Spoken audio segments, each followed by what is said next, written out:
Hey, welcome back everyone. Rob here from Ram Studio Comics. Sorry I haven't made a video in a while. I've been busy creating stamps, and I figured I would share some of that and then also show you how you can make your own, because I know a lot of you out there would probably benefit from not only just getting the ones that I make, which is cool, it helps support the channel, I always appreciate that, but really just organizing your work using this. I think that's probably the neatest aspect of these. So now I'm on noses, and I've done my first nose. It's not my nose. It kind of does look like my nose though. Mine's a little bigger. But I got hand poses, eye stamps. I've really been having a ball with this. Some of these are in the conceptual mode. So like I've got a few. Actually, this one's coming out pretty cool. I'm gonna do some dot effects. Look at that. Isn't that sweet? It's so gratifying when you make a brush that looks cool and reacts well. Anyways, that's still in its infancy, but I'm gonna do a whole set of the dots, and I like making the cross hatching brushes and all that. They're just fun. And then I've got a pose pack and everything. So again, the neatest aspect of this, and I'm gonna show you how to make your own, is that basically you're organizing the work in such a quick way. So say I go to implement something on this canvas, and by the way, I work at 3,000 pixels by 3,000 pixels for higher quality brush creation. Okay, it's probably a bit overkill, but it works really well. So say you want to lay something out real quick, and you're like, I want a character coming out towards camera, so drop this dude in. Now you might immediately think, well, yeah, but that's your dude. Like, well, I don't want your dude on my page. But the thing is you can utilize this as a mannequin, as a reference. Just like, all right, say you want one of those ones where the character's coming out towards camera, but then you've got the larger headshot in the back, and I would recommend like adding a layer, drop that in there. You can control the size by doing this. It does matter how you kind of click on the screen as well, but it just takes a couple clicks to get it there. Use the layer to maneuver it, and you're going to obviously have to erase parts back. I usually leave this set to a solid brush that I can either quickly erase or paint. Really, it's actually better to paint a layer in between them of white, so that you can really maneuver these without having to redrop in the brush. You know what I mean? So you don't want to make it to where you want to work in a non-destructive manner if you can. So I'm just going to do one real quick, and then you're like, well, I want this female character in the back kind of flying up in the air, something like this, and all of a sudden it gives you a good sense of a compositional element. You'd put like a background up the middle, something that ties it all together. And again, this isn't meant to say use it as is. Okay, these are meant for transformative works of art. I applied the anatomy and the shading because I thought it would be helpful. So in all reality, I should probably do them more just like the head there, where it's a little less me in there, so you can develop your own style without being too hindered upon what you might be looking at with what I'm doing there. So you guys can let me know, because I'm new to all this. I just started like an Etsy store. I've been doing brushes on my Gumroad and stuff like that for a while, but I started to see more of these like pose packs and Procreate packs.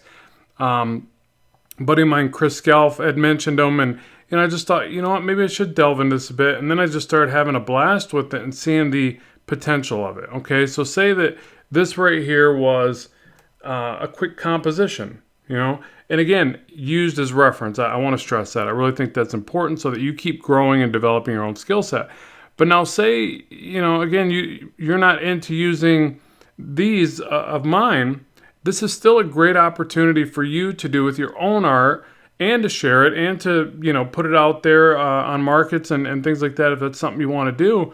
But then also just for organization and just for experimentation. It's super powerful stuff. So let me just show you what I mean. Like, all of these are arranged, and you can see them pretty nice visually, where you can pick. And I'm not saying they're going to save you in every instance, but if you're sitting there struggling to draw a hand and you're like, this is the pose I'm looking for, I'm just going to drop it in there and, size it up, rotate it around. And if nothing else, it's good reference, and I draw another version off to the side. Okay, so it could just be that quick referencing of your own artwork, which I think is really cool. So enough of that. Let me show you how to make these. I'll do a quick mock-up of a news, since I'm on noses. How do I delete this? 3-finger tap? 4-finger tap, sorry. And so let me add a layer. Again, this is a 3,000 pixel by 3,000 pixel document, so that you get like a really good high resolution of your your work. And I'll go through some of the settings, because one of the trickiest parts of this was to get it right where it didn't react like a standard ribbon style brush, okay? But once you got it, here's the main tip on this. Once you get your settings right, duplicate the previous brush, build out from there, saves so much time. Okay, so I'm just going to go to drawing, go to my recent brushes, just draw the nose with an ink pen. And so I'll do one where, let's see, just a straight on nose. I like to draw the real stylized one, so I'm going to go for like a villain nose or something just to make it fun.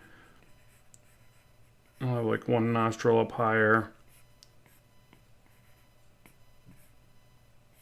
And again, you might look at this and say, well, Rob, you're putting in, more your style. How is that going to be beneficial to anybody else?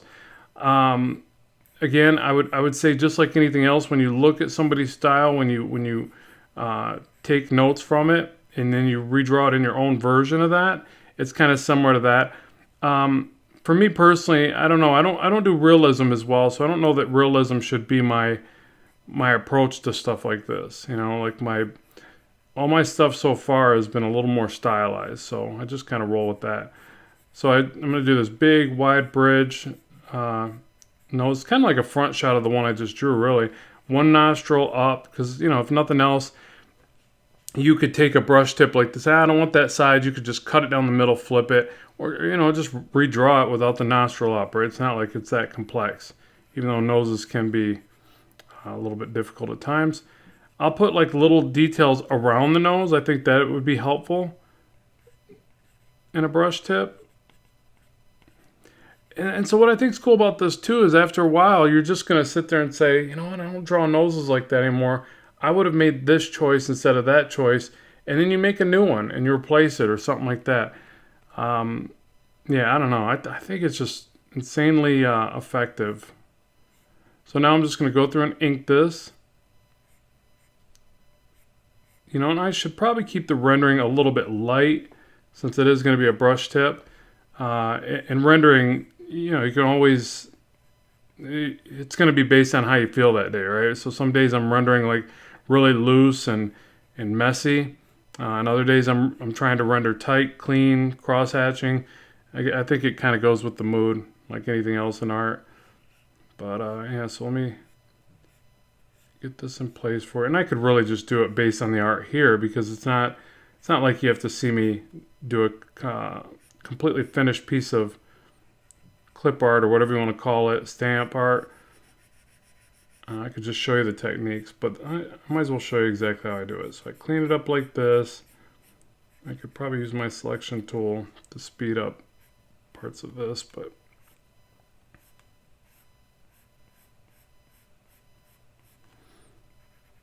and somebody always asks, like, what brush you're using. Let me show you. It's that angled tip right there. A lot of times I bounce back and forth from that one to, where are you at? And these are, I want to say they're both in my free set, and I'll link that in the description box below if you need it. The angle and tech pen right there. And the tech pen came with Procreate. I just modified it a little bit. But like I'll always tell people, I think the biggest part of getting your brushes right when they're a straight line brush anyways, is really the pressure curve. You have to play with the pressure curve. And then another common question, because I just know it's going to come up, is, what screen protector, or are you using one? Yes, I am using one. Currently, I'm using the Tech Armor Anti-Glare. I'll link that as well. But also, it's helpful to experiment with those and not put your don't get your hopes up on the first one, because if you're anything like me, you're gonna have to try a couple, and that's just be ready for that. I predominantly landed, and when by a couple I should say a few. I tried probably at least 4, maybe 5. What I ultimately landed on is the Tech Armor Anti-Glare. Anything with the anti-glare seemed to be better, because there's a little more of a satin vibe or finish that slows down the pencil across the slick screen. And then also the eye cares was another good one. Almost felt like that had a little too much friction. And then lastly, and we'll get right back to making this tip. Again, I'm just trying to address things that I know people ask, is that you got to clean your screen often. If not, daily, pretty close to that. But anyways, because the oils from your hand just make the pencil slide around more, I've noticed. Okay, so there we go. That's enough to say we've got some good line art. Take away that sketch.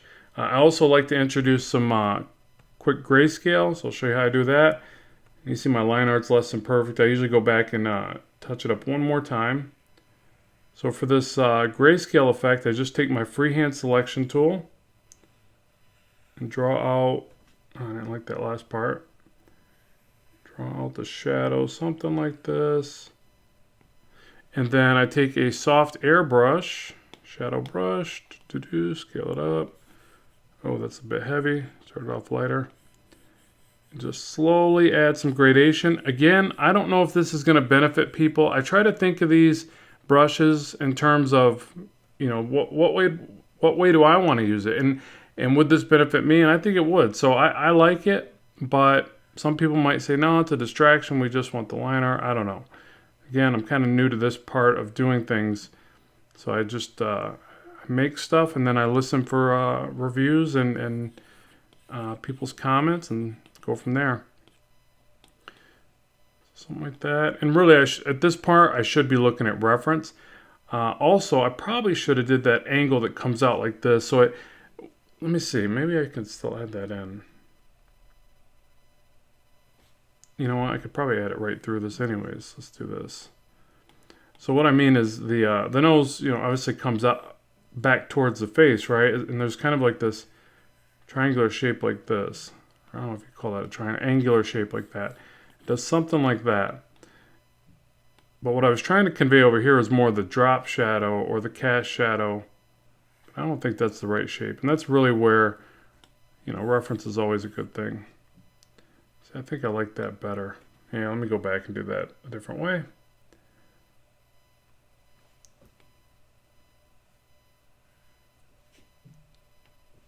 Thought my selection was already in place and it was not. So I'm going to bring that all the way over here, probably bring this over to here, bring this up and back over. And again, the reason I'm doing that is I'm trying to perceive the way it comes back and meets the face, as well as introduce a shadow.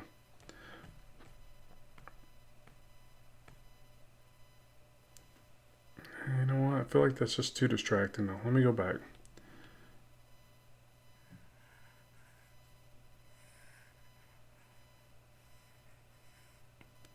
When in doubt, just add little pieces too. I think that kind of helps. So I'm just going to grab this side.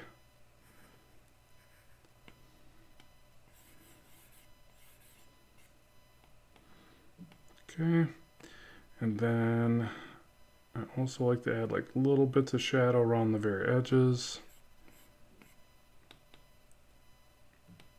And again, this is probably me just being a little too critical or getting in there too much, but I don't know. Having fun with it, folks. That's what you do. You just keep adding stuff until you look at it and go, oh, it's too much.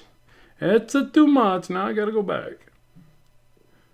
Sorry, I'm probably gonna be doing Italian accents. I just finished watching Sopranos, like the whole thing. Oh my goodness, I had never watched it.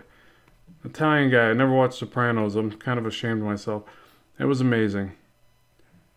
And I'll say generally left me sad at the end.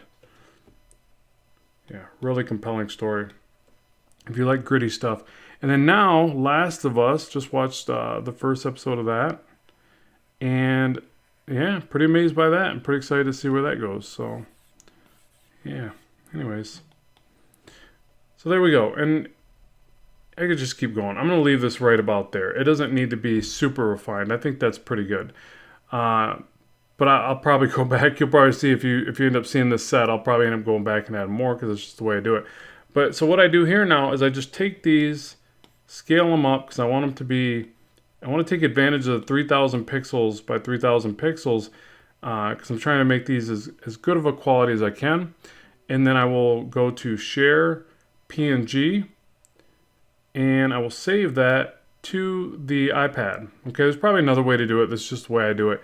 And then so what it's done is it's given me a PNG version of this artwork. And then I'm going to go back now to my brushes, the nose stamp. Again, as I told you, it's better to just duplicate your existing one. I'm going to click through these settings so that you can see the correct settings, but that's it. I won't get too much into explaining because this video is going to be just ridiculously long. But it's basically things like you don't want taper, you don't want scatter and rotation, unless you accidentally imported at a rotated direction you don't want, then you'd use rotation, I guess. But no real rendering, normal mode is fine there. None of the wet mix. It's really simple. These are just stamps, right? So it's, you turn a lot of the stuff off. I'm trying to remember the ones that orient to screen is probably a good idea. Use stamp preview and preview size are a good idea, because what that's going to do, it's going to control the size of the brush in that preview window that you see on the other side, and you need that to read well, or the viewer is not going to know, or you're not going to know what particular brush it is, you know, because you got to try to name it. And see how it got bigger right there? So I'm going to go back in here. Just keep in mind, this is in correlation with preview size. So as I keep going out of here, see how it's getting a little smaller. Take it way down to about here. There you go. So you got to make it fit in that little window. That's what preview size and use stamp preview mean. And then probably maximum size and minimum size. You need a nice range of that. So what that's going to affect is the size on the screen here. See that?